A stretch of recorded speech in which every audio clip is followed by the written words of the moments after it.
Before we get on to the video, do me a favor and hit the like button, it greatly helps out the channel. Also, while you're down there, subscribe for more. Now back to the video. Lee also reminded Sienna that they were in the middle of a battlefield. He asked her if she planned on living her whole life regretting this moment. As he spoke, Lee started getting irritated, and finally he asked Sienna if she knows how horrifying living a life full of regret is. This question finally snapped Sienna out of her panic, and she approached Private On Minty and she started healing him. A short while later, Lee asked her about Private On Minty's condition, and she told him that On Minty lost a lot of blood because she was late. However, that doesn't mean she was going to give up. Lee, with a pleasant smile on his face, thanked her for her effort. Then he turned to the other soldiers and he announced that he would be borrowing their combat knives. He used his steel manipulation ability to take the soldiers' combat knives out of their pockets. This made Jumno question in a hesitant tone if Lee planned on leaving the box to take on the boss, and Lee replied with an irritable look on his face saying he has to give the monsters back the pain they caused. The scene then shifts and we see a car racing down a highway. A feminine voice could be heard in the car discussing an amusing event that is happening. Afterwards, the lady hung up the call and she expressed that she will have to pay a visit for consolation, and she asked her driver to head for Idiwan. At the battle scene, Lee left the box and we see him heading through the poisonous cloud with the cloud blade lifted in the air, and the shadows of kobolds could be seen observing him from a distance. Lee finally came to a stop after coming across a marked spot on the ground. The boss monster, who was further away observing Lee, ordered the kobolds to attack. The kobolds were influenced by the boss monster and they started approaching Lee. However, in the midst of this, Lee could be seen smiling. He glanced around, and he made note of the fact that his prey was walking into the perfect hunting spot all on their own. The spot that was marked on the ground marked the center of their operation zone, and he set this up purposefully while the other soldiers were setting up the sensors. The only problem is there is a margin error in a section of Area A, which is commanded by Vice Platoon Leader Sienna. Lee knows that if he is able to get his hands on the boss monster, who is pulling the strings from behind, then it will be over for the remaining kobolds. He closed his eyes, and he used the metal detection skill. The skill created an image in his head that showed him the location of all the metals in his surroundings. And with this skill, Lee was able to determine the location of all the kobolds who were approaching him by focusing on metals he didn't recognize, like the kobold's pickaxe. He opened his eyes, and he used the metal control skill to spread the combat knives out, and he wiped out the wave of kobolds that were approaching him. Seeing this, the boss monster started to panic, and in its panic, one of the combat knives that Lee was manipulating approached from behind. The boss monster was able to notice in time, and it used its magic to stop the combat knife. Lee noticed that something had stopped one of the combat knives, and he determined that it must be the boss monster. So he turned his attention to that location, and he manipulated 5 combat knives to head for the boss. The boss monster let out a battle cry that sent a shiver down Lee's spine, and it activated its magic to stop the combat knives in their tracks. Then it stared at Lee with a furious gaze. Lee motioned his hand back, demanding the boss monster give him back the combat knives. In this process, he received a message from the system that informed him that the combat knives are bound by a force higher than the controllable weight. This shocked Lee, and he stared at the message, questioning if that means his metal control skill won't work. The boss monster then controlled the kobolds to get in position, and they shot poisonous needles at Lee's blind spot. Lee noticed the poisonous needles, but it was too late. He lifted his hands to cover his face as he was hit with a barrage of poisonous needles. He lost control of the combat knives he was using to attack the boss monster. Seeing that Lee's skill had worn off, the boss monster brought its hands down, and it pointed at Lee, motioning for the other kobolds to attack. The remaining kobolds rushed at Lee, who had fallen to his knee. Lee gritted his teeth in a rage, and he expressed that the kobolds almost had him thinking that it was over, just like his previous life. He stood up, and the poisonous needles fell off him. If it hadn't been for his strengthening body transformation skill, then it truly would have been over. He manipulated the combat knives to bring them back to him, and with a furious look on his face, he called the kobolds little shits, and he shouted for them to get lost. He created a giant vortex by circulating the combat knives around himself at incredible speeds. The vortex sucked up and cut down the kobolds that were charging at him. It also cleared some of the poisonous gas in the area. Afterwards, he called out the boss monster, and he expressed that it's time for them to settle the score. In response to Lee, the boss monster started releasing more poisonous gas from its gourd, and the poisonous gas quickly filled the area again. Luckily, the Cloud Blade's ability was still activated, so Lee was able to breathe.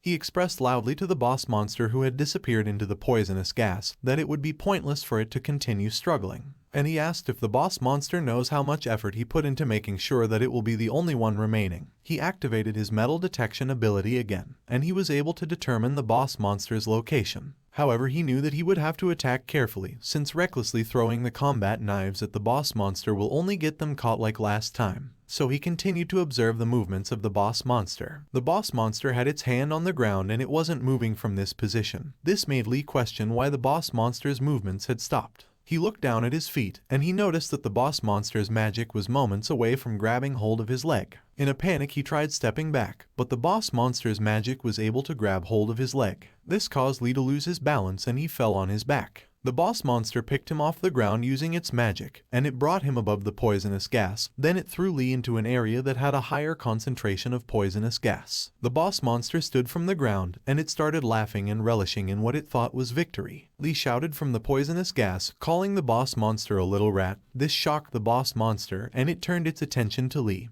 who looked battered up. Lee, who barely survived by strengthening his legs with his ability, questioned why the boss monster was laughing. And with a furious look on his face, he asked how many times the boss monster planned on giving him PTSD flashbacks today. The boss monster crouched down, and it quickly moved behind Lee, and it tried to stab Lee with its dagger. However, Lee noticed, and he dodged the attack by moving out of the way. Lee was taken aback that the boss monster dared to aim for his back, and to counter he swung the cloud blade downwards, while questioning if the boss monster knows how much he despises being stabbed in the back. The boss monster was able to block Lee's attack, so he activated his body strengthening skill on his leg, and he kicked the boss monster in the face. While expressing that the boss monster needs a beating, the kick shattered the boss monster's mask, and it sent it tumbling backwards. Lee approached the boss monster asking if he knew how many times he imagined this moment. How many times he imagined when he would finally take revenge against this backstabber. He expressed that he has been looking forward to this day since the day he regressed. The boss monster was the first so far, so he told it to think of this as an honor. The battered boss monster glared at Lee with a furious look on its face, and Lee stared back at it with a grin on his face. With the boss monster's mask crushed to pieces, it can no longer use its shitty magic, so Lee decided that it's time to cure his PTSD. Using the metal control skill, Lee manipulated the combat knives again, and he cut the boss monster. This attack also broke the boss monster's gourd.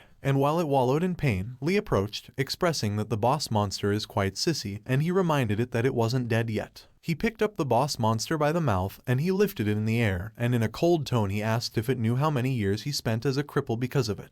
He told the boss monster that he was just cut by the combat knives of his squad members, whom it annihilated in his previous life. He recalled his memories of Junmo's death, and he expressed to the boss monster that this next attack was for Park Junmo, who died trying to save him in his previous life. He stabbed the boss monster with the cloud blade, and he received a message from the system. The system informed him that the cloud blade was absorbing the blood of an elite monster, and it was 1% done with being filled with an unknown energy. As the cloud blade absorbed its blood, the boss monster slowly started losing strength. Lee used metal control, and he brought the boss monster's dagger and pointed it at its forehead. He told the boss monster that it can't die yet, since there's one more step to go. He expressed that this final attack was payback for the scar it left on his face in his previous life. Then using the dagger he split the boss monster's face in two. Afterwards he dropped the boss monster's body to the ground, with the cloud blade still stuck in its body. He received a message from the system, informing him that the cloud blade was 11% finished with being filled with an unknown energy. He was also informed that the cloud blade's latent powers will be unlocked when it's completely filled with the unknown energy. Lee stared at the boss monster's corpse, and he let out a sigh of relief. With this he reversed the first event of his past that's been haunting him. Suddenly a medallion dropped from the boss monster's corpse. This shocked Lee, and as he picked it up, he received a message from the system that showed him the medallion's information. This item is a Hellfire medallion that contains the power of the devilish race demons. It's the highest ranked item in the medal series, and its name is Devil's Medallion Inferno. Lee stared at the medallion with a puzzled look on his face, and he questioned why this item was appearing here. The Devil's Medallion Inferno belongs to a being Lee referred to as him. He narrates that this being's undead army was hell for the humans that survived. He was humanity's worst villain, a necromancer. There is virtually no intel about this person. The only thing Lee knows is that they both have the specific growth trait. After regression, Lee hid the fact that he could advance from F rank because of this person. In his previous life, Lee was barely able to end the battle at this person's blue lava golem workshop, and afterwards he got a mere replica of Inferno. This made him question why the original of Inferno was here right now. He gritted his teeth, questioning if there was something else he doesn't know about. He took a look around, and he noticed that the poisonous cloud was clearing up, so he decided to eat Inferno first. However, as he was putting it in his mouth, Seo Yuna called out to him. She took out her sword, and she pointed it at him, demanding that Lee tell her who he is. She also asked him to come clean about what he was hiding. Lee used his metal control ability to put the Inferno medallion in his back pocket. Then he lifted his hands, and with a perplexed look on his face, he asked Seo Yuna what she meant. At this point, Lee knows that he is screwed, however he doesn't know how much of the fight Seo Yuna saw. Suddenly, the woman from the car earlier approached while applauding. She expressed that even though she only saw Lee's battle from afar, it was still impressive. The woman took off her gas mask, and she made note of the fact that Seo Yuna,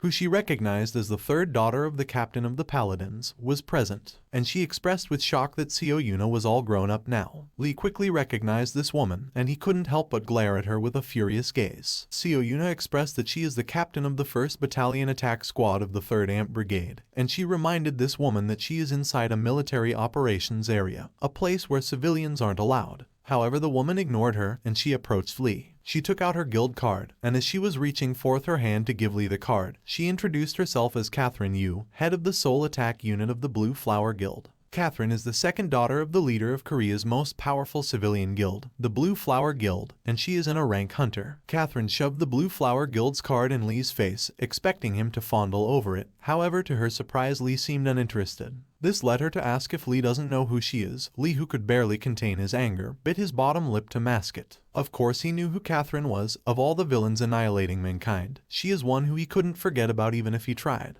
In a flashback, we see Seo Yuna, who positioned herself in the front lines to block an attack aimed at Lee. She called out to him, expressing that he should get his act together since he has to survive through this at all costs, and in response Lee shouted for her to get out of the way. However, she refused. She faced Lee, and with a pleasant smile, she told him that she wouldn't move because she was his shield. Soon after, Seo Yuna was devoured by countless bugs, and that memory was ingrained into Lee, and he would always remember Catherine as Seo Yuna's murderer. In the present, Catherine flaunted the Blue Flower Guild's card in her hand, while saying Lee has a huge opportunity in front of him right now. Lee remained silent. His body began to tremble as he struggled to contain his anger. Seo Yuna reminded Catherine that this was a military operation area again, and she asked her to leave. Catherine sighed. Then she turned her head towards Seo Yuna, questioning if soldiers aren't supposed to be calling others by their ranks. She expressed that Seo Yuna should be calling her department head of the Soul Attack Squads of the Blue Flower Guild. Lee's anger was suddenly replaced with a feeling of discomfort and confusion as sparks flew between the two ladies in front of him. A military vehicle approached, and out came Kang Seok. After seeing Kang Seok, Seo Yuna saluted him, and she started giving a report about the situation, but he just asked her to wait.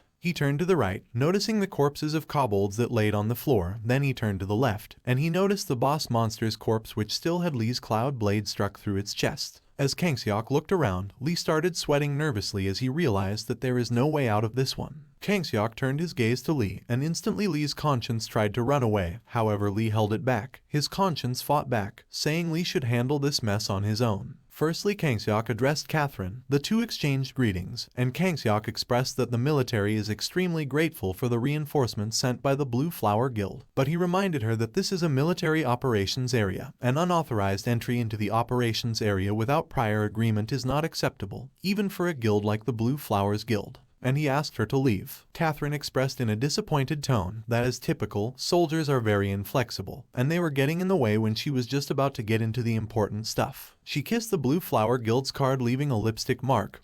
Then she placed it in Lee's armor, and with a smile she asked Lee to call her. As Catherine was walking away, Kang Seok called out to Lee, and like a robot following commands, Lee quickly stood with his hands to his side. Kang Seok expressed in a formal tone that from now on Lee is the squad commander for the kobold operation, and that he should prioritize the rescue of the survivors too. He was also entrusting Lee with the delegation of the assignment of the squad members. This all shocked Seo Yuna. It also shocked Lee, and he stared at Kang Seok, wondering what he could be thinking. Kang Seok continued on, saying that as for the debriefing, after this whole situation is wrapped up, Lee should report to him, and someone he referred to as that person. Lee accepted his orders, and as Kang Seok and Seo Yuna were walking away, Seo Yuna glared back at Lee. This sent a shiver down his spine, but he guessed that he should be happy since he was past the crisis. 1 week later, inside the 3rd Amp Brigade, 1st Battalion, Lee received a message from the system. The message informed him that the absorption of Devil's Medallion Inferno was complete, and his controllable metal weight increased by 500 grams, bringing his total of current controllable metal weight to 3,458 grams. Inside the bathroom, weird noises could be heard from one of the stalls. Lee received another message from the system, informing him that a breath room was forming in his stomach, which was 1% done. The system warned him that during this process he might feel excruciating pain. We then see Lee inside one of the stalls holding his stomach and the toilet seat as flames emit from his mouth. Lee already went through this in his previous life, but because his body is still weak, it was so much more painful than what he remembered.